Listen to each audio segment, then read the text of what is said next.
All right, welcome to the Beast Coast FGC channel. This is Charles. I'm joined by Tweek, and we want to talk about Sephiroth, his current place in the meta, maybe the future of the character's meta. I think for sure Sephiroth is a character that is going to take a little bit more time to develop and not a simple strategy character. I think Byleth is a simple strategy character, so you know, put in the hands of a really good player, we get to see the fruition of the character like pretty quick.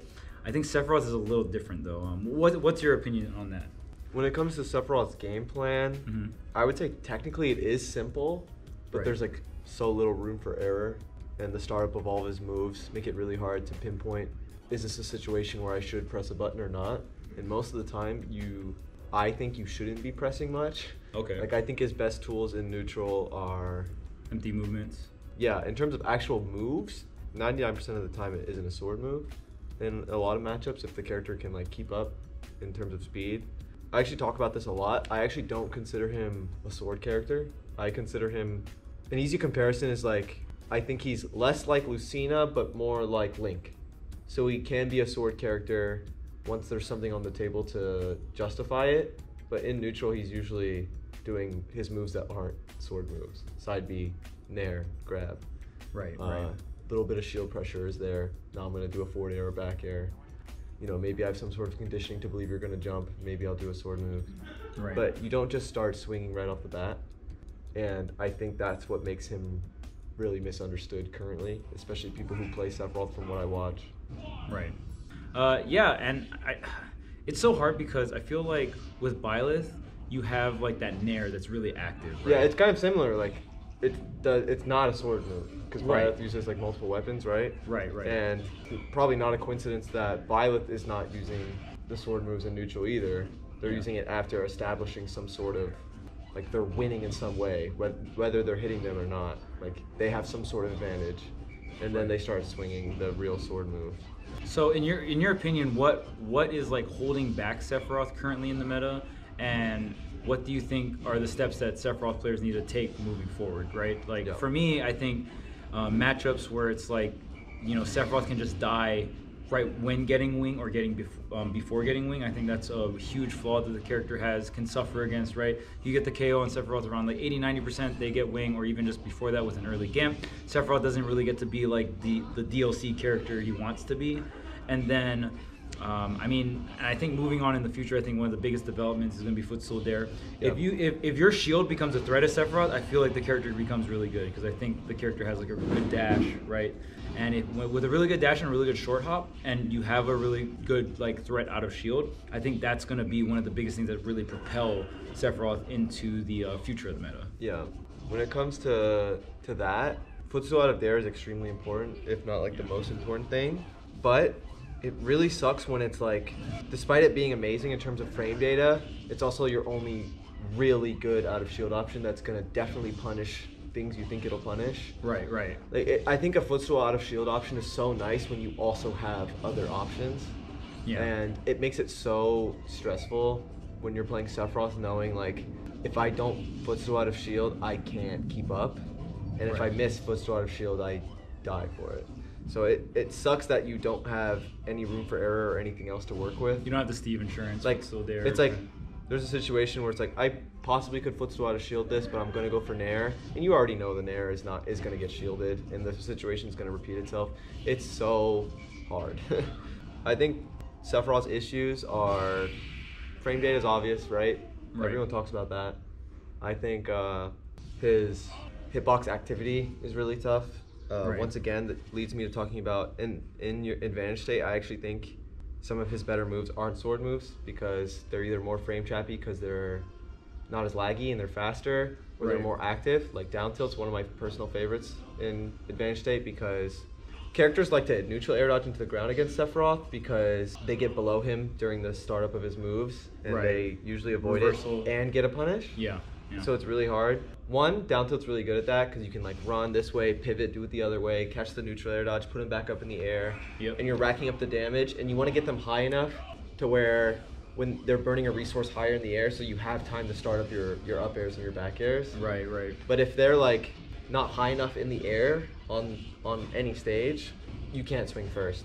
Yeah. Which is, it sucks to have them above you and feel like And not you're not hit a in button. advantage yet. Right, You're in a right. very slight advantage. It's really, really hard. And that's the name of Sephiroth, being willing to not press anything at all, taking small victories like stage control, taking small hits like those neutralers, those jabs, going for a side B, and the hardest thing about that is you're taking so little risks because the risk reward isn't in your favor if you do. Right. Because right. let's say you do a laggy move in neutral, they inch forward, they shield it, you get out of shield punished, and even if they don't, like now you're next to your opponent, now you have to focus on repositioning. So I like to call it like, pre-positioning, like you're always positioning for 2 or 3 interactions ahead of time, and in some matchups it's just easier said than done if they're really fast. Right. But yeah, I personally think he's not very good. Like I don't even think he has much of a future, and I wouldn't be like, holy crap, like if he's doing well in a tournament or if like a top player keeps it up and keeps playing him, they have some good tournament runs, I'm not gonna be like, I was so wrong. Like I wouldn't be surprised because Smash Ultimate, like I think it could just happen, but things could change. On my own right? tier list, he's never gone up. He's always gone down if my opinion on him is changing, and it's always down. And it sucks because visually he's like my favorite. He's not my favorite to necessarily play, but the idea of playing him is my favorite, so I try my best to make it work. But I personally don't think Sephiroth is very strong, and I personally don't think my Sephiroth is strong enough either. I think it's ready once in a while, but it never lasts me a whole set. I think maybe it's ready in some matchups, but I'm not playing against those matchups. Seems a very situational character overall, right? Yeah, my hope was that he would just replace Wolf, because the general idea is that like I can see it. Your range character. Like sword characters beating zoners isn't an uncommon occurrence in Smash. Right. Cloud, it was a good counter pick versus a lot of Pac-Mans and stuff like that. Yeah, and I still think that idea applies. He just doesn't do it as well, like not even close. Like he loses to a bunch of characters Diddy probably loses to. I feel like there's a huge problem if you're a character and like you get a hit and you don't feel like you can like push your advantage state by like going for a mash frame trap or something like that. I think that's where some of the consistency issues fall, and even just like his main win condition doesn't overlap with his weaknesses very well, right? Like your main win condition is becoming One Wing Angel and being like one of the most broken characters in the game, right? Because all of a sudden then there's like more mashy situations when you're One Wing. You have the speed, right? You just have like on shield frame data, right? You kind of get all those things, and the fact that his weaknesses don't coincide with him getting that, right? Terry, if his main win condition is go meter and bullshitting you with that, right? But his recovery and his weight coincide with that, right? Not the best recovery, but crazy weight. You have some strengths that enable some of your other strengths. I feel like Sephiroth, his weaknesses kind of like disable some of his strengths in certain scenarios, and maybe you only have a game where you have 1 stock of wing or 2 stocks with wing, right? And that's a huge deal. Yeah. I personally think his damage output is really low without wing, especially when we're talking about how you need the right hit to feel like you can get damage. And usually you're doing very little damage without wing, like, sour spot aerials do like, not even double digits, like you're getting like up airs, which are huge hitboxes, and it feels great, but it's doing like, like 7. And the frame data and the damage output doesn't really go hand in hand without wing. And then with wing, he does ridiculous damage, but still makes it hard to justify because, like I said, even when you're in advantage state, you're scared to press a button. Yeah, that's an issue. Yeah, like you just don't have the activity. Whether you're playing a fast follow, your hitboxes aren't really accurate. They have all their resources, so you're not sure when to commit. You don't have. And you're still going to be applying this down tilt kind of thing that I'm talking about with wing. Without wing, this doesn't change. Your moves aren't faster. Your moves are just stronger. So scary enough, his damage output and taking stocks, I think he's pretty bad at it. Even with things like One Wing. Yeah, like the shield damage makes it better, so you're more likely to catch them, jumping or like doing something more committal because they feel like they have to, because you're doing more shield damage, which is nice, and they're slightly safer. But I think there's so much you can play around. The matchup is still so similar because his stats changing make it really nice, but his stats weren't the problem.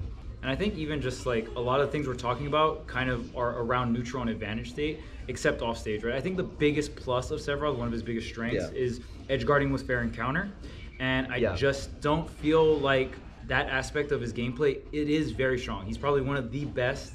Like he's definitely up there in terms of like characters. What I like about it is you have the straight up kill setups off stage, but you also have consistent sour hit fair stuff. Consistent down tilt 2 framing in a lot of matchup. What I was going to say, I thought you were going to mention his recovery, which is nice. He has a good recovery in a lot of matchups. Absolutely, really good recovery. especially with wing. He has good stalling. He has fair stabs. So he can get a lot of ledge invincibility because he can be out there a while, which is... He can definitely plank. Not a lot of people talk about how much ledge invincibility he gets on average, even at high percents, because he's out there longer than most characters. If he's stabbing the wall and holding like that's better than that's better than the idea of planking itself in Ultimate. Is you're always getting a maximum amount ledge invincibility to work with, so you're not forced to get up immediately. And he's so light that would be scary. Yeah. But I do think he's frankly terrible at getting out of the corner and getting off the ledge. So it doesn't, again, another strength that like doesn't really coincide with the rest of the kit, right? Like I've always said that he's there a while, and I can say the same exact thing for Byleth. They're both there for a while, but are they actually good at getting off the ledge? No, they don't have something that crazy, especially if you're weaving in and out as Sephiroth is grabbing the ledge, so you're not shielding the Octaslash. Yep. Or getting shield poked or something. Keeping your shield healthy for the corner scenario rather than like getting free shield. His best option off the ledge is the drop forward air, especially if he has the wing jump after. So he has more to work with. But in a lot of matchups, this is delaying the inevitable. If anything, it's not good because he's forced to gamble when he does either re-grab the ledge or land on stage. Or you're going to air dodge on stage, get smash attacked, grab ledge, potentially get hit or smash attacked.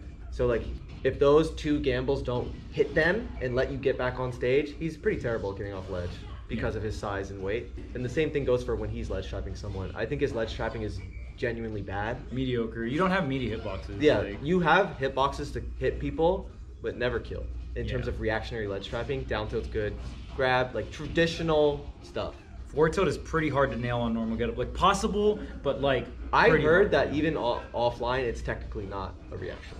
You're guessing the timing of the normal getup, I mean, I wouldn't be surprised. It's just like pretty slow. It's not that active. Yeah, like, it's like frame 13 or something. Yeah, but I think the difference is that people don't get is it's not the ledge trapping, it's the corner pressure because he's so far away. And these moves are strong while he's going for them, right? Yeah. The corner pressure is pretty good, but the ledge trapping I would genuinely say is not good because the best part about it is if you get some matchups really high percent and you just get the simple grab on like a neutral get up and you just throw them off. Right. Then you just counter them or kill them. Like some characters can just get checkmated. Yeah. Especially with one wing because he's floating. And like they burn their double jump, Octaslash, counter, forward air. Yep. Like that's nice, but that is like such a general strength. Like you can edge guard your opponent when they're so far that they have to recover in one way, like of course. I said this on the mic earlier. You're definitely trying to like force Sephiroth into your roster, right? Yeah. And I think you can even admit it. It's not comfortable by any means. Right. And like so far in your journey of trying to make Sephiroth work essentially, right? Because like I feel like in Ultimate generally you kind of like get a character and then you wrap other characters around that character, right? Like I feel like for you usually want to like Diddy's your main and then like kind of like wrap some of these pockets around like what you don't like as Diddy for certain matchups, right? And I know I feel like you're kind of like trying to put Sephiroth in that piece, or do you think like Sephiroth could be a main piece and you kind of wrap some counter picks around Sephiroth kind of deal? I know for you it's that he's more of a pocket rather than a main, but like I guess explain some of the growing pains you've been having with like trying to fit Sephiroth into your roster, and do you think Sephiroth could be like the base of a roster and try to like wrap around him? Yeah, when I play Sephiroth, there's like 20 games straight where it feels so general and I'm not landing the stuff I know I could pull off with the right guess or two or like hard read or two. That's another thing about him that is hard when it comes to like characters I'm used to playing. I'm used to consistency, but I feel like if Sephiroth really wants to do something great, it's like it feels like I'm playing like Ganondorf sometimes when it comes, you gotta take that guess. Like this is really like I could kill you right now, but like I have to guess a few times pretty correctly.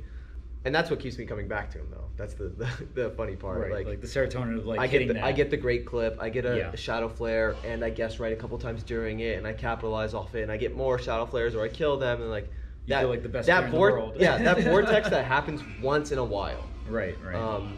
But then when I'm playing friendlies with everyone at Summit, I'm not even landing a shadow flare in neutral. Right, like they're not getting hit by it. And you're playing offline too. You know what I mean? So it's like there's not even like that whole like maybe it's like because of Wi-Fi and stuff. Like you're trying it at top level, at offline. You're playing these different variety of matchups here at Summit, and you just kind of feel like he doesn't like you're feeling the lack of consistency in his kit. I think that's the big thing, the big takeaway from this conversation. One of the things I say all the time as a joke, but like kind of serious, is does he really have any moves? In neutral, really, he doesn't have a choice most of the time. When it comes to like different options to choose from. He's usually, you know what he's gonna do. I try my best to be ambiguous, but it's in a way where I'm not pressing something, and it's like it makes it more pressure is put on you because you're not putting pressure on them. You're just like hoping they mess up. You're trying to absorb all their pressure, and it can be pretty overwhelming, especially with the lack of out of shield, and you're like banking on foot slow out of shield, which is like if I mess it up, I die, right? Like, these are all layers upon layers of pressure being stacked against you without you being able to throw out your own pressure. Yeah, right? I'm so focused on being in a comfortable position for Sephiroth's moveset, but I'm never even actually using his moveset because they're always closing the gap. It's really difficult. Going back to like, it feels like I'm playing like a hard read Ganondorf type of character. There's things like off to /2 framing, but like it has so much startup and it's so laggy that you can get reversaled and die if it whiffs. If they grab the ledge and it doesn't successfully hit them. There's off to /, suicide edge guards. Right. Which are great, and I think if you do it right in a lot of matchups, it is just guaranteed. But like having win conditions like that are based on you losing a stock is like, it doesn't help when we're saying we're talking about the footstool out of shield, and like you can't like press that many buttons in a lot of matchups. It stacks against you for sure. It kind of makes me feel like in friendlies, of course I can pull off the crazy stuff because it's a friendly. Right. But in tournament, you're not gonna get those. It's really stressful. Right, like the planets align, you get that in tournament, right? Yeah. Against like a top level player. And we talked about it earlier. Like when I've pulled out Sephiroth in bracket and it's been successful, it's for like one match. It works for one game. Really, really successful. Yeah. But it's funny because it's like, well, that was all my bag of tricks. After a year of training with this character, like I tried. My bag of tricks lasted one game, and then like you got me. Yeah. I wish my Sephiroth was ready. Like that would be great. But the scary thought is like, if it was, is it even? Are you getting baited? Is it even worth it? Right. Like, are you? Is Sephiroth even good enough, anyways? Because you never want to just blame the character and be like, it's not good enough. Like that's why I always come back to characters once in a while that I've dropped, because you want to check your own ego. But as of right now, like, I mean, you don't see anyone saying Sephiroth is that great. Like it's kind of people get it. That's a hot take if you think Sephiroth. Yeah, people get it. That isn't easy to win with those tools you're given. But I do think he's cool.